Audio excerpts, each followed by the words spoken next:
GTDC. Conversemos en paz.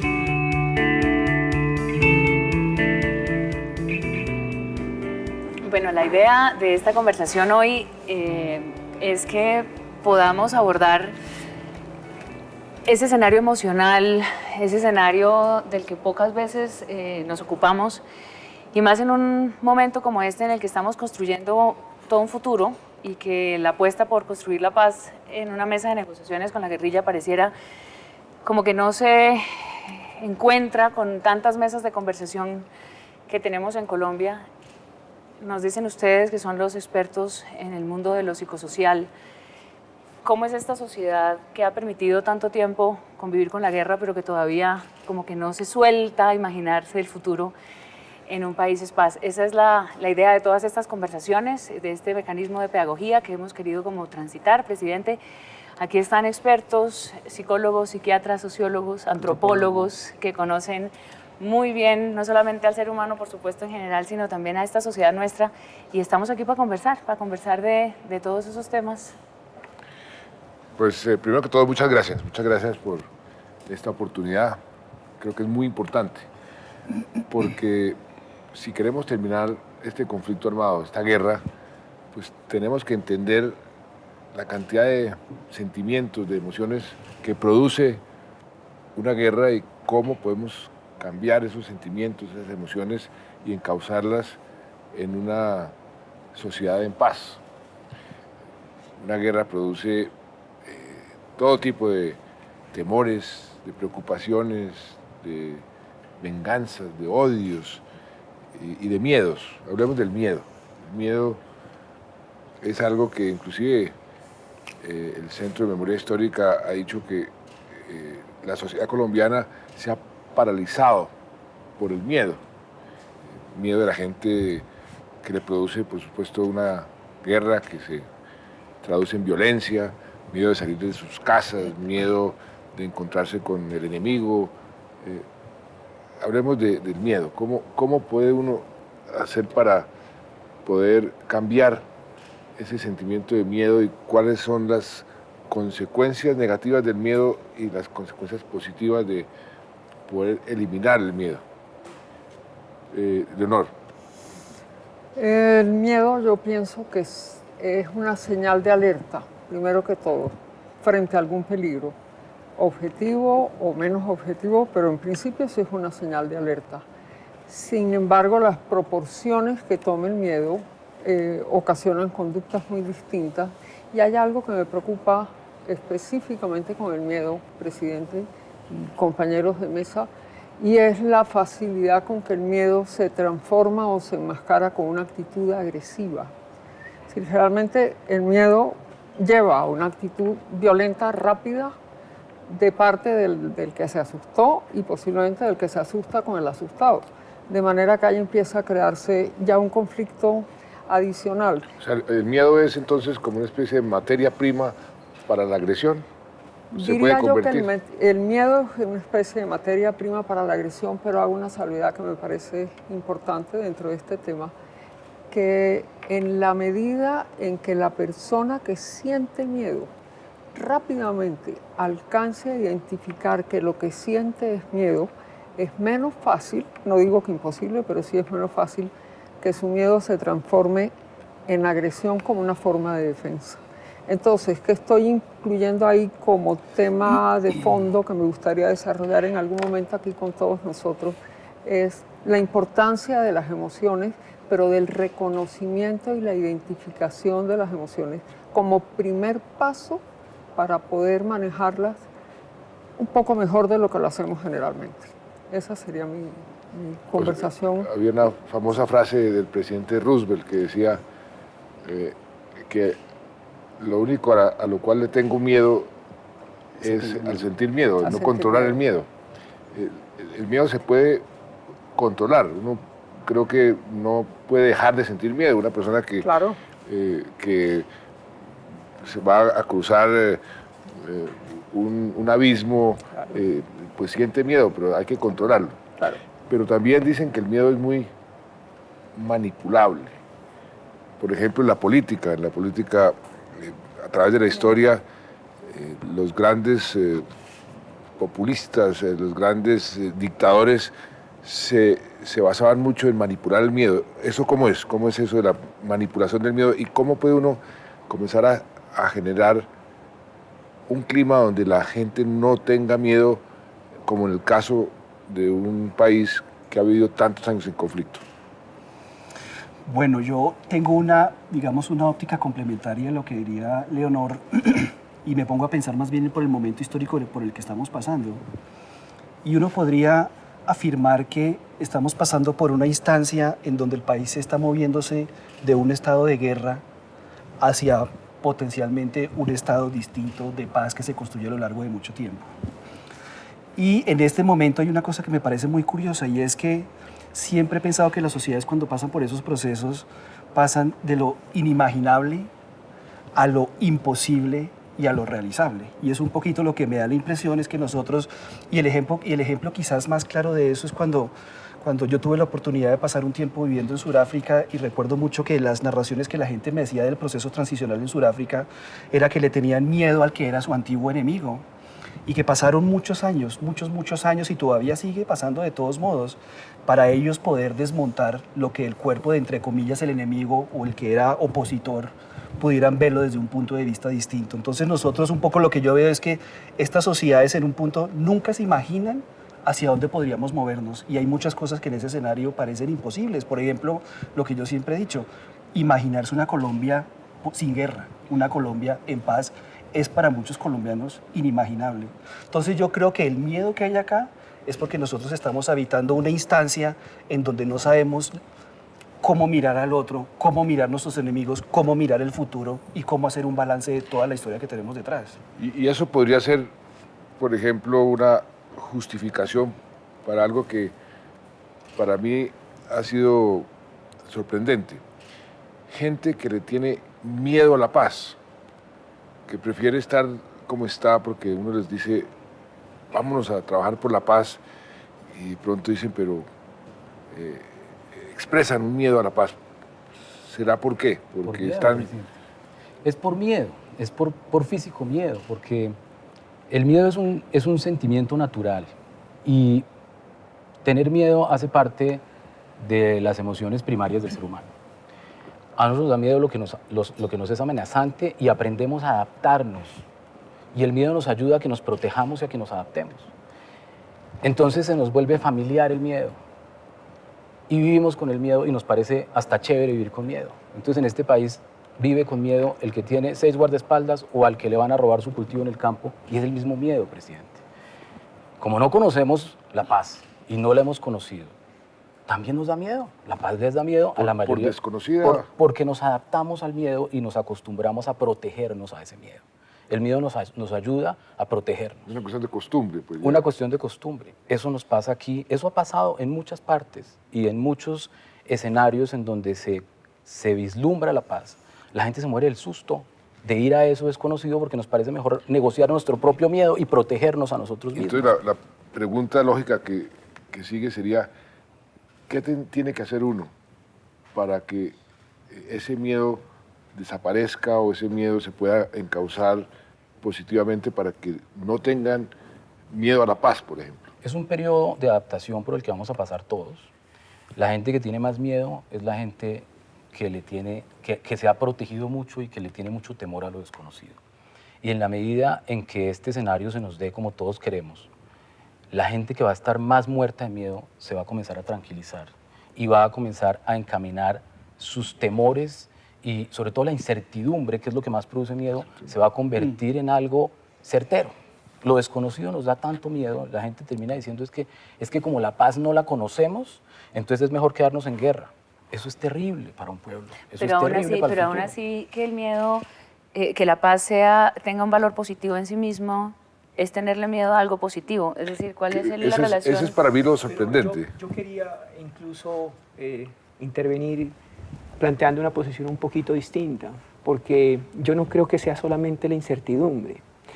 Justamente hoy vengo de dictar una cátedra sobre paz en Unicafam y estaba hablando con estos estudiantes y haciéndoles el recuento de este conflicto armado. Y cuando uno ve cómo es que se ha instigado el miedo en la sociedad colombiana, es por los escabrosos niveles de violencia. Aquí nos mataron a una generación completa de líderes políticos. Eso simbólicamente, para una generación como la colombiana, era llenarlos de miedo y paralizarlos. Y yo creo que el impacto más profundo que nos ha dejado el miedo hoy no solamente tiene que ver con el no ser capaz de ir hacia adelante y de imaginarse un futuro, pero tiene que ver también con la apatía y la indiferencia. Cuando uno le pregunta a los jóvenes, ustedes, ¿por qué no se comprometen con los proyectos políticos o por qué no se comprometen con este proceso de paz? Muchos creen que es mejor no tener nada que ver con eso. Entonces la apatía va muy cercana con el miedo. ¿Por qué? ¿Por qué esa apatía? ¿Cuál es la explicación de esa apatía? Tal como decía Leonor y como han dicho Germán, es un mecanismo de protección. Es un mecanismo de protección, entonces la apatía y la indiferencia están conectadas con eso. Y yo creo que aquí mecanismos como los que mencionaba Alejo son muy valiosos. Aquí por eso uno pretender superar el miedo sin unas quizás reformas estructurales, sin un tratamiento del pasado, sin una comisión de la verdad que nos permita entender qué nos pasó, pues va a ser muy difícil. Por ejemplo, buen punto. La verdad. Las víctimas están en el centro de la solución de este conflicto. Sus derechos. El derecho a la verdad. El derecho pues, a la reparación, a la justicia, pero la verdad. ¿Cuál es el efecto de la verdad en el ciudadano común y corriente, en las víctimas y en los victimarios? ¿Cuál es ese efecto que puede tener esa verdad? Y dicen que la verdad lo que hace es que cicatriza, ayuda a liberarse, entre otras cosas, de los miedos, que ese es un concepto muy interesante. ¿Por qué no hablamos un poquitico de eso, la verdad? Yo creo que Alejo, que estuvo en Sudáfrica, tiene... Pueden ser las dos cosas. Yo diría que verdad es un término amplio, de todos modos. Pienso que expresar una verdad puede cicatrizar, expresar una verdad histórica y personal puede también abrir heridas, y yo creo que el tema no puede verse en abstracto, sino que toca verlo precisamente a través en el momento histórico y las maneras como eso se da, porque han habido muchas experiencias donde procesos de esclarecimiento pueden llevar también a mayores confrontaciones, por ejemplo, y lo contrario también es verdad. Entonces lo que creo que en Colombia un poco está faltando también es el balance y el contexto para mirar no solamente las verdades subjetivas y las narraciones de los seres humanos que pasamos y que han pasado por la guerra, sino un balance también con el esclarecimiento de eventos de los últimos no 20 años, sino de los últimos 50 años de la guerra. Y creo que eso es un campo complejo y es un campo que siempre será un campo de debate en todo caso.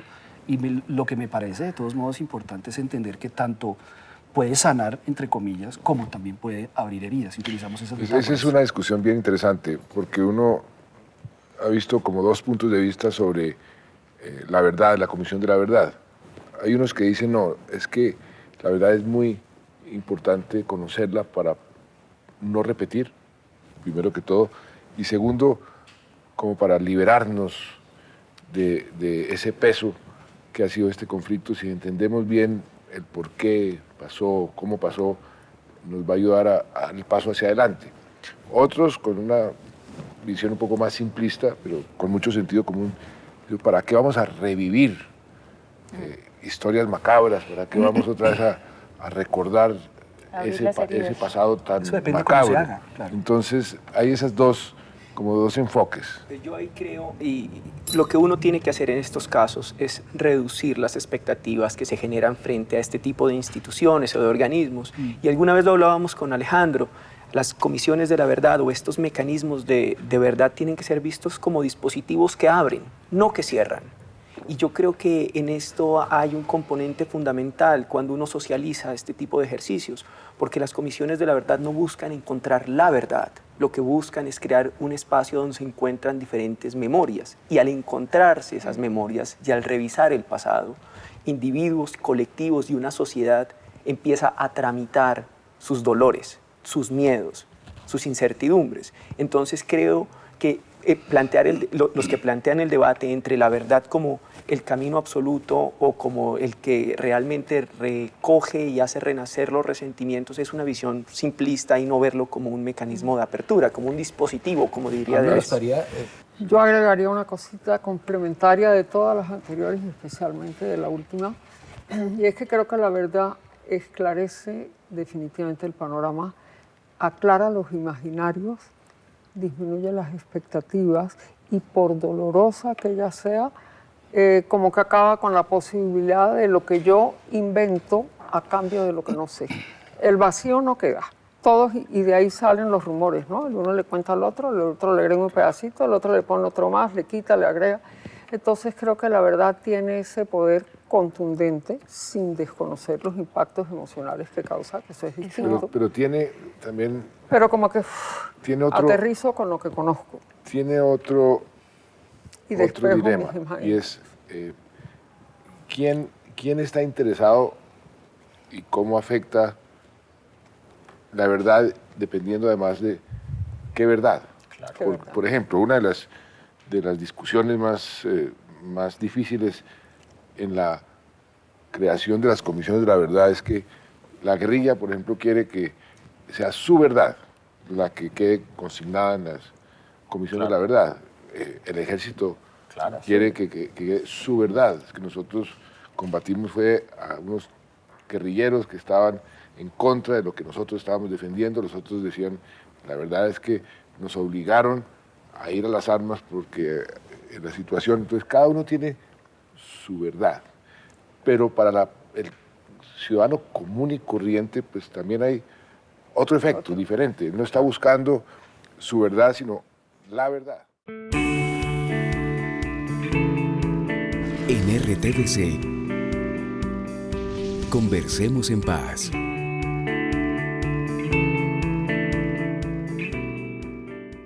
Una pregunta, Andrei, por la parte de la apatía.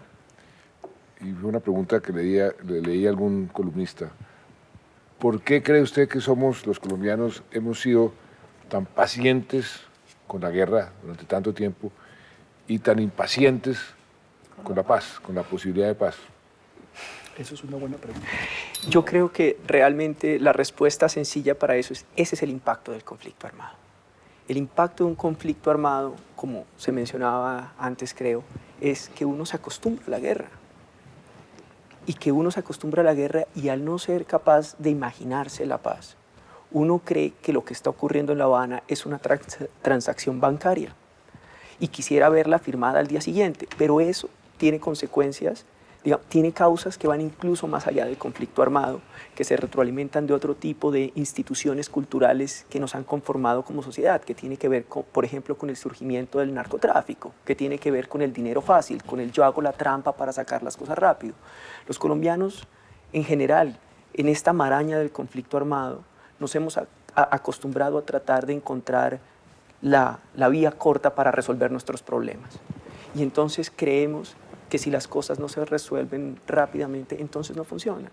Y por eso somos tan impacientes. También hay una cosa con lo que tú estás diciendo y que estamos viviendo en este momento, y la pregunta que hacía el presidente tiene que ver con ese postulado de que si hacemos la paz puede que nos metamos en algo que sea malo. En la guerra, el ser humano se protege a sí mismo escogiendo bandos o haciendo completamente apático y eso no tiene que ver conmigo. Lo que está pasando en este momento es que el miedo y la ansiedad de encontrar eso desconocido hace que veamos al otro como un enemigo, porque eso es un mecanismo de defensa. Cualquiera que sea amigo de la paz, empezando por usted, es visto como un enemigo por la gente que le parece mejor estar en guerra, porque es mejor estar así que enfrentarnos a algo que por definición y por nuestros mecanismos de defensa nos pone el otro como un enemigo. Entonces, al que era amigo, lo volvemos enemigo. ¿Por qué? Porque es que yo estaba acostumbrado era a que tuviéramos esta defensa y cuando me cambian el escenario, esa defensa se convierte en amenazante para mí. Y eso pasa en todos los niveles. Lo que va a ser un reto muy grande es encontrar, como decía Alejo, como decía Andrei, en ese otro, alguien distinto, pero que podamos tolerar vivir con él. De todos modos, estos cambios implica transformaciones dentro de la sociedad y eso implica mover la sociedad y sus estructuras y eso le produce pánico a mucha gente. Si fuera solamente reconocimiento del otro, pero no, resulta que hay que mirar la vida cotidiana de cómo estamos operando, cómo estamos funcionando y eso nos va a hacer producir, movernos y comenzar a reconceptualizar literalmente el mundo. Pero además de eso, pensamos que estamos negociando en medio del conflicto. También uno entiende que hay muchos mensajes contradictorios y eso alimenta las incertidumbres. Es decir, esa es la gran dificultad de explicarle a la gente. Eso fue lo que me advirtieron a mí desde el principio. A mí me dijeron, usted se va a meter en un proceso de paz y usted va a pagar un costo muy alto su capital político. Primero porque el solo hecho de sentarse con las FARC, usted sentado allá, va a generar reacción. Cuando usted comience a hablar de darles beneficios, eso no le va a gustar a mucha gente. Pero cuando usted comience a hablar también de que usted va a negociar en medio del conflicto, de pronto la gente le va a dar un margen de maniobra, un margen de tiempo. Pero finalmente llegará el momento donde van a haber una contradicción de fondo. El presidente hablándome de paz, pero aquí veo la guerra. Entonces el presidente es un mentiroso. El presidente no me está diciendo la verdad. Y eso he pagado ese costo. Claro que me dicen que si llegamos a la paz el costo se vuelve inversión. Pero eso es cierto, eso es cierto. Pero yo quería entrar en un tema hablando sobre la generación de confianza. De cómo ve uno al enemigo o a los posibles nuevos enemigos, por lo que usted decía. Esa palabra confianza es tan importante en un proceso de estos, confianza en el propio proceso, confianza en que efectivamente sí puede haber un país mejor, sí puede haber un país en paz, confianza en que el victimario va a dejar de victimizarme desde el punto de vista de la víctima, que puede haber un país sin tanta violencia. ¿Cómo se genera esa confianza? ¿Cómo puede uno ir mostrándole a la gente que efectivamente sí hay un país mejor y que la paz sí es mejor que la guerra? ¿Ustedes qué opinan de ese tema de la confianza? Mira, yo estaba pensando mucho en un ejemplo muy concreto, que es esta mesa. Y es porque usualmente la gente no tiene la posibilidad de sentarse en una mesa y hacer lo que estamos haciendo en este momento. La construcción de confianza implica mirarse a los ojos, implica decirle al otro, yo pienso como usted en esto, pero no pienso como usted en esto. Implica empezar a reconstruir desde la diferencia ese respeto por el otro. Y yo creo que en este país la guerra nos fracturó incluso las familias. Presidente, yo me fui en el año 2005 porque no podía vivir más en Colombia porque mi familia se dividió entre uribistas y antiuribistas y se dejaban de hablar entre ellos. Entonces, ¿qué tipo de confianza podía haber entre la familia si la gente lo que hacía era simplemente estigmatizarse y decir, es que usted es del otro bando? El ejemplo más interesante fue cuando volví, y aquí es un agradecimiento a usted, porque usted empezó el proceso de paz y a mí eso me dio la esperanza de decir, yo quiero volver a Colombia a trabajar por este país, a trabajar por la paz de Colombia. Y me volví a Colombia hace un año y llegamos a un restaurante en Chapinero donde hacemos desayunos de paz para traer a 20 colombianos a que se cuenten sus historias, cuenten sus miedos, sus temores frente a la paz. Pero el primer desayuno nos tocó negociarlo con la dueña y le dijimos a la dueña, señora, nosotros queremos aquí hacer un desayuno de paz. Y ella dijo, no, a mí aquí no me hagan esos desayunos para que no digan que somos izquierdistas. Y nosotros le dijimos, no, pero si es de paz. La paz no tiene color político, queremos simplemente hablar de esto. Y ella dijo, bueno, pero hacen uno y después vemos. Y hoy hemos realizado 50 desayunos. Fue un proceso. Y ahora ella se para muchas veces y dice, por favor, vuelvan el siguiente fin de semana a hablar con nosotros. Así se construye la confianza. La confianza se construye dando ejemplo y no sale por decreto. Simplemente es cuando uno, casi como un poco taoísta la cosa, ¿no? El maestro taoísta vive sus principios y al vivir sus principios, los demás lo siguen, pero nunca les impone que ellos lo sigan a él. Y una pregunta, ¿la confianza es necesaria o es una condición para poder, por ejemplo, perdonar o para poder reconciliarse o no tiene nada que ver? Yo diría que al menos para poder convivir, presidente. Es decir, el perdón es un término, a mí me parece muy complejo, sobre todo cuando trasladamos de la persona a la sociedad. Es decir, yo no puedo entender muy bien esa escala, es demasiado grande para mí. pero indudablemente, si uno es capaz, como dice André, y en eso estoy totalmente de acuerdo con el tema de los ojos, así suena un poco retórico, de hecho, es que uno tiene que hablarle a los ojos a la gente, leerle los rostros, leerle las caras, leerle las arrugas, las canas, etc. Eso suena muy bobo, pero lo que ha pasado en nuestros países es que nosotros no le vemos los rostros a la gente, y si nosotros no le conocemos esa historia y esa especie de memoria sedimentada que hay en la cara, ¿cómo podemos construir un poco de convivencia? ¿Cómo podemos rearmar nuestras relaciones interpersonales, cotidianas, colectivas? Y ahí es donde está el reto de lo que viene después de si se firma, entre otras cosas, que yo sé que se va a firmar. Lo que viene es reconstruir esos rostros en los próximos muchos años que vienen. Y esas relaciones que dependen son de cercanía. Y eso que ustedes llaman confianza, yo lo veo también como convivencia, como saber estar con otros, no obstante nuestras diferencias, siendo conscientes de las historias que nos han fracturado. Respetar las diferencias, que es tan importante. Pero mire, el ser humano es hoy en día quien es en la escala evolutiva gracias a que pudo tener confianza en el otro. Los seres humanos nos diferenciamos de la mayoría de las especies superiores porque racionalizamos nuestras interacciones gracias a la confianza. La primera persona a la que uno le tiene confianza sin saberlo es a su mamá, porque su mamá le da a uno la confianza básica para poder vivir, porque su mamá es un ser que le provee todo sin pedirle nada a cambio, y al cual uno, si tuvo una buena mamá, aprende a tener confianza en otro ser humano, porque ese ser humano le entregó la vida y lo cuidó. A diferencia de otras especies, el bebé humano es completamente débil y completamente perentorio y es absolutamente dependiente de una mamá. Nosotros no tenemos cascarón de huevo, ni tenemos escamas, ni tenemos los pelos de los osos.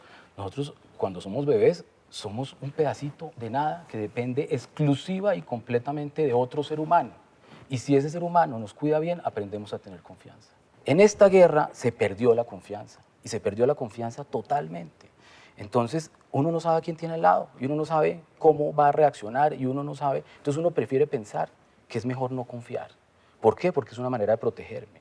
Cuando uno crea confianza entre otro ser humano, uno tiene que ir a la base misma de la interacción de la existencia humana, que es la base de todas las interacciones. Es decir, yo confío en lo que tú me dices, entiendo lo que tú me dices y puede que sea distinto a lo que yo pienso, pero lo que tú me estás diciendo parece que nace originalmente de lo que tú me estás tratando de comunicar. Lo comparto o no lo comparto, pero confío. Pero si tú me dices mentiras, si tú no me dices la verdad, si tú me estás engañando y si tú me quieres matar, pues yo no tengo confianza. Y esa ausencia de confianza se convierte en una barrera que pongo para que no me mates o para que no me robes o para que no me tumbes. Por eso la gente no le tiene confianza a la paz, porque la gente piensa que lo mejor es abstenerse y seguir con el caparazón que no nos dio la naturaleza, pero lo construimos, de defendernos de eso que nos parece tan terrible.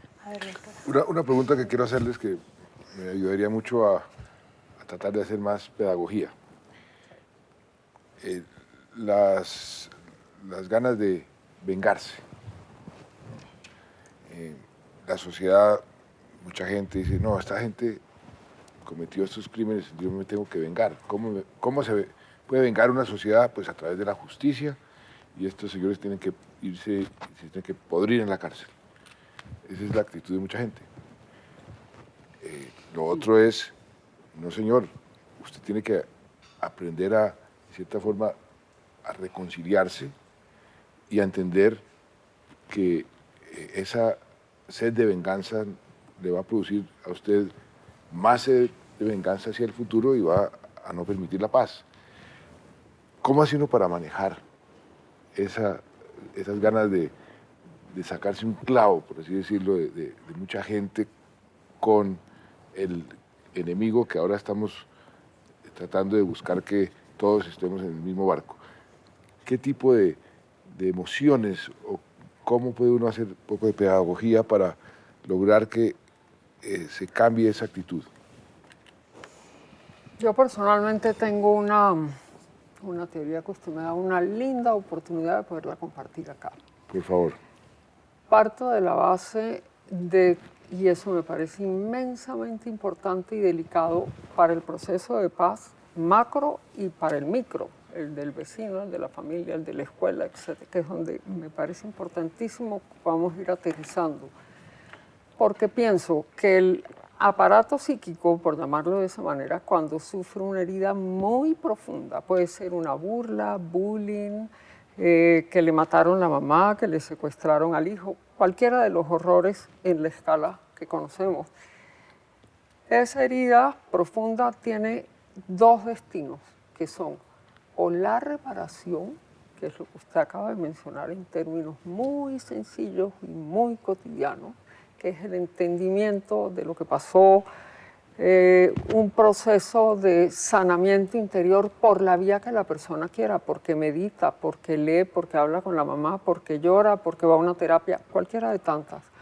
O la otra, que es la peligrosa, aquello que el aparato psíquico, llamémoslo así, no digiere, no recicla por lograr su equilibrio, independiente de las categorías morales, si es bueno o es malo. En búsqueda de lograr su equilibrio, sale de eso como pueda. Y empezamos a un juego trágico, los que somos mayores, que creo que somos usted y yo, presidente, cuando jugábamos a la lleva, que uno pasaba y se la tocaba y tú quedabas con la carga para pasársela al siguiente. Tomando esto en una... Gambetas. Sí, gambetas, exactamente. Poniéndolo en una forma más seria, yo diría que cuando uno no ha podido transformar esa herida, sanarse de alguna manera, elemental, no importa, para eso no hay que ser cultos, hay que tener otras herramientas. Hay que tener otras herramientas para el manejo del conflicto, para el manejo de las emociones, acompañamiento. Si uno no logra eso, esa carga psicológica de la herida causada va a salir en forma de venganza. Igual lo digo, no porque sea más bueno o menos, el resultado cambia, sí, pero el sujeto no estamos hablando de que es bueno o no, sino de que tiene una necesidad de recobrar un equilibrio. Por eso creo que la reparación se vuelve clave. ¿Y por qué dentro de esa reparación asumir las responsabilidades también se convierte en algo tan importante? ¿Cuál es ese vínculo entre el victimario que asume responsabilidades? Inclusive pues en la justicia hoy está establecido, se castiga a un Estado porque cometió estas violaciones de derechos humanos y lo primero que lo condenan es a que diga públicamente, que acepte que fue culpable y que pida perdón.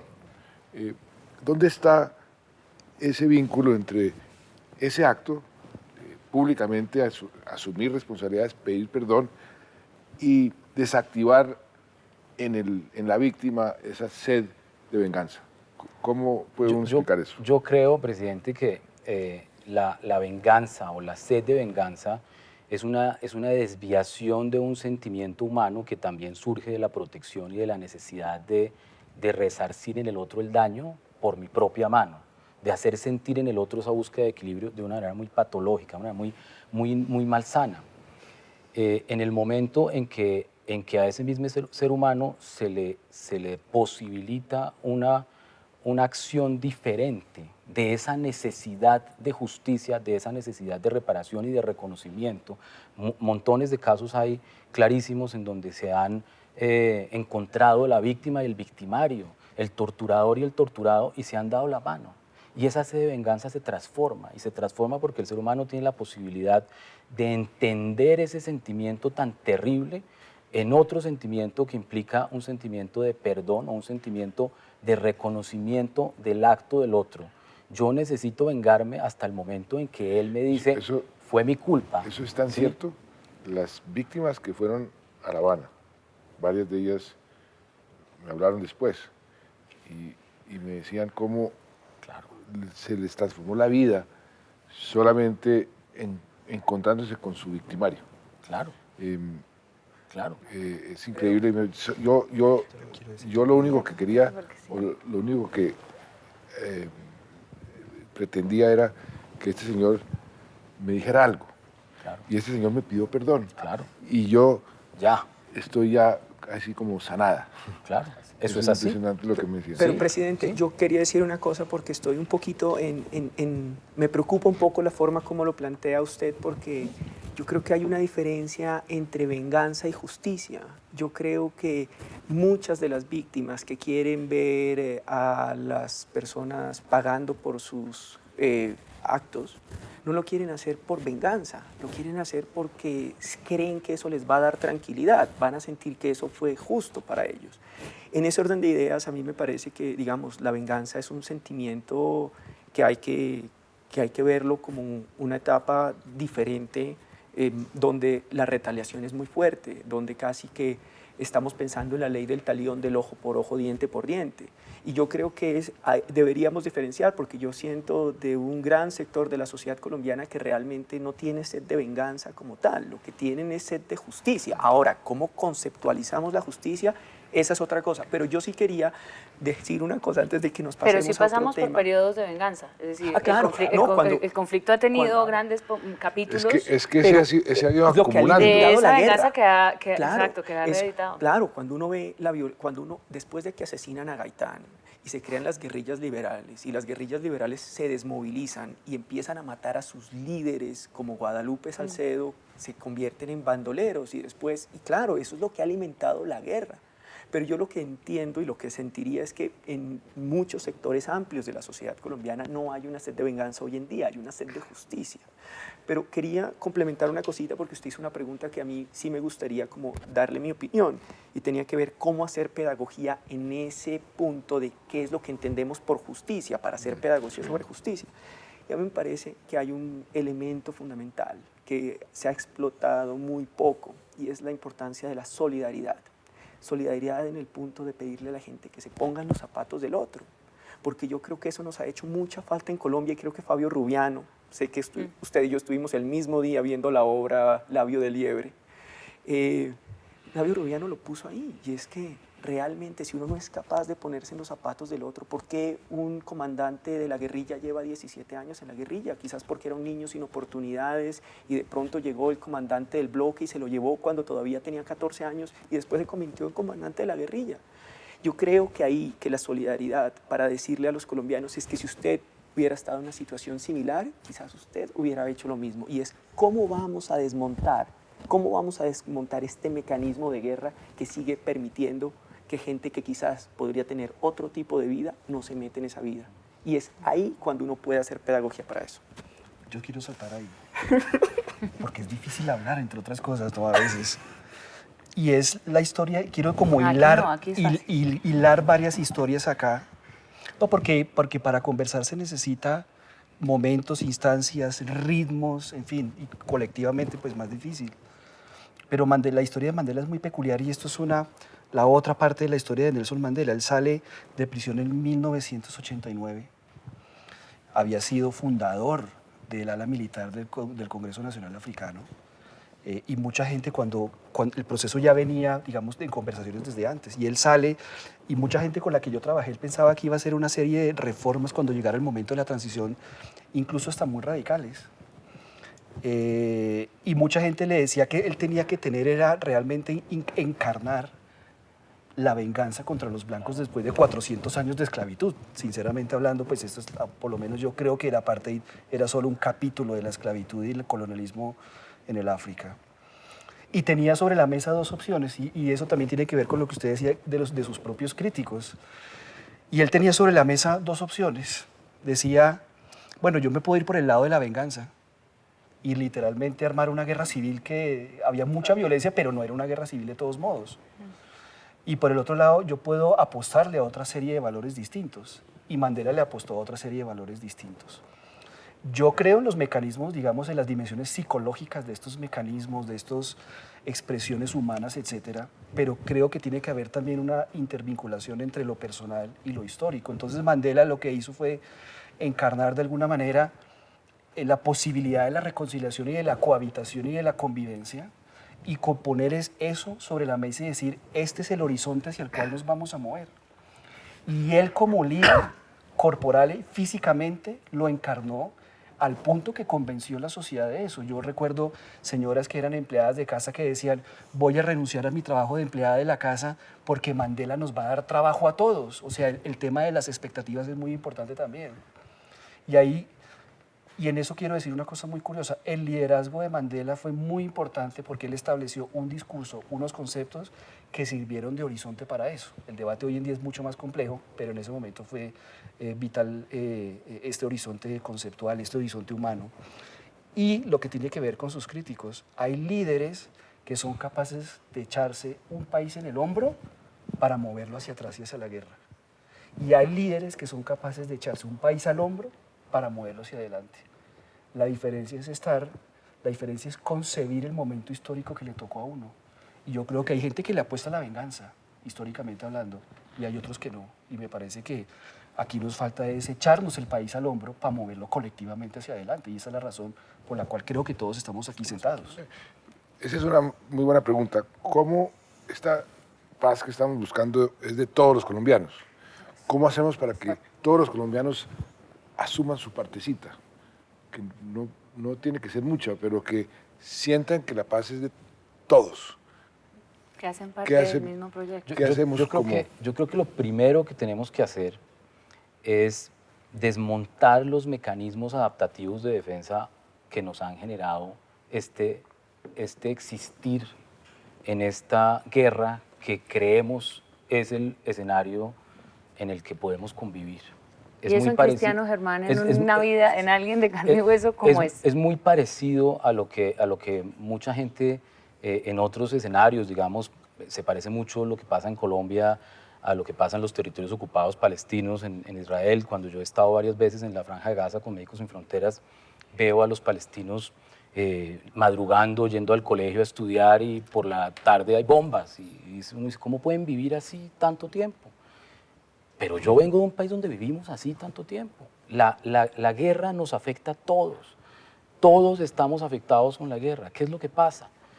Estamos acostumbrados a proteger nuestro pedacito. Nosotros tenemos nuestra caverna de lo que yo le estaba hablando ahí protegida, cada uno. En el ranchito, en la zona rural, en el apartamento, en la zona urbana, todos estamos protegiéndonos a nosotros, no los unos a los otros. Y eso nos garantiza cierta seguridad. Tenemos que desmontar esa estructura y enseñarle a la gente que tener un guardaespaldas o pagar para que me cuiden el puesto ambulante es igual de malo en esta guerra.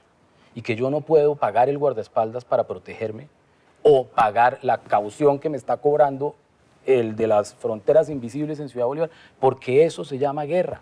Eso alimenta la guerra y yo soy víctima de la guerra y todos somos víctimas de la guerra en este país. No hay alguien en este país que no haya sido víctima de la guerra. ¿Qué es lo que pasa? Que por esos mecanismos psicológicos que estamos discutiendo en esta mesa, creemos que la paz es una cosa que está en La Habana y usted está metido allá con un montón de gente mala y yo no sé cómo hace usted para estar allá sentado, entonces yo mejor ni miro la televisión porque me parece terrible eso. No, señor. Eso que está pasando allá es lo que pasa todos los días cuando yo tengo que protegerme a mí mismo para poder vivir en mi país. Y eso que están hablando en La Habana tiene que ver con esa realidad mía y de todos los colombianos. En RTBC, Conversemos en Paz.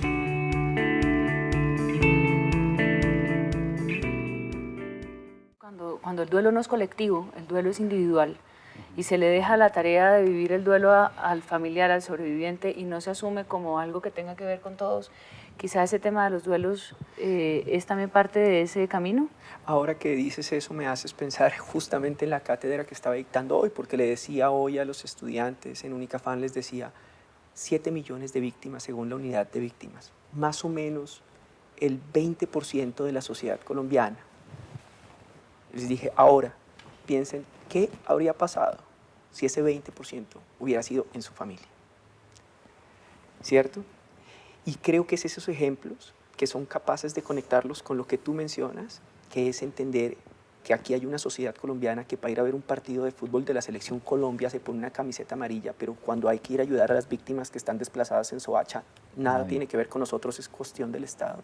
Creo que es ahí donde hay que empezar a pensar en ese trauma, en ese impacto colectivo que ha tenido el conflicto en la sociedad colombiana. Yo quiero agregar un pedacito. Por favor. Y es que sigo pensando... Aquí todos tenemos a hablar. Que el problema de la guerra y el problema de la paz no se puede circunscribir al problema oficializado, con toda la inmensa importancia que tiene y con todo el respaldo que le doy y le damos. Yo creo que hay que pensar en las microguerras o microdificultades y sigo pensando en la educación, presidente, que sé que a usted también le interesa mucho. A mí me apasiona, no soy educadora, pero me interesa y me interesa muchísimo. ¿Por qué? Porque pienso que en la medida en que en la familia, en los colegios, pero desde tempranito, en la universidad, en las empresas, vamos creciendo el ambiente y creciendo en edad, realmente hiciéramos ejercicios para el manejo del conflicto, de cualquier conflicto, no del conflicto de La Habana, que se nos sale de las manos para respaldarlo, sino el conflicto que yo tengo con mi vecino, el conflicto entre madre e hijo, el conflicto entre hermanos. Conflictos habrá siempre, son inherentes a la diferencia de la existencia del ser humano. La sabiduría aparece cuando cómo manejamos el conflicto y por consiguiente cómo manejamos las emociones. Y sigo pensando que ese no es un privilegio de los que estamos dedicados a trabajar esa área profesionalmente hablando. Eso no requiere gran cultura en el sentido de conocimiento, requiere una cultura cuya educación enfatice no solamente en la adquisición del conocimiento externo, sino en el conocimiento propio de manera muy elemental. La Cátedra para la Paz que usted ha propuesto y que me suena muy interesante, espero que pueda contener de verdad ejercicios, no teoría, sobre el manejo del conflicto. Sí. Y ahí sí que es verdad que una sociedad que está lista para el manejo del conflicto o madura, esa sociedad está preparada para construir la paz. Yo sigo creyendo que la paz es un resultado. Yo sigo creyendo que la confianza de la que usted hablaba con toda la razón es también un resultado de que uno empieza a sentir que las cosas las de uno, con uno y con el otro y con el de más allá, y ahí vamos siendo muchísimos, se pueden manejar de una manera diferente. Pero mire que en la educación escolar que yo recuerdo, que me pasó hace mucho rato, pero la verdad, estás empeñada de lo que menos se hablaba, pero creo que aún todavía, de lo que menos se habla es de las emociones, y de lo que menos se habla del conflicto, pero no de cómo manejar el conflicto entre tú y yo, entre el otro. Y además, eso tiene mucho que ver con el respeto por las diferencias y la palabra tolerancia. Claro. Eso hay que alimentar la tolerancia todos los días.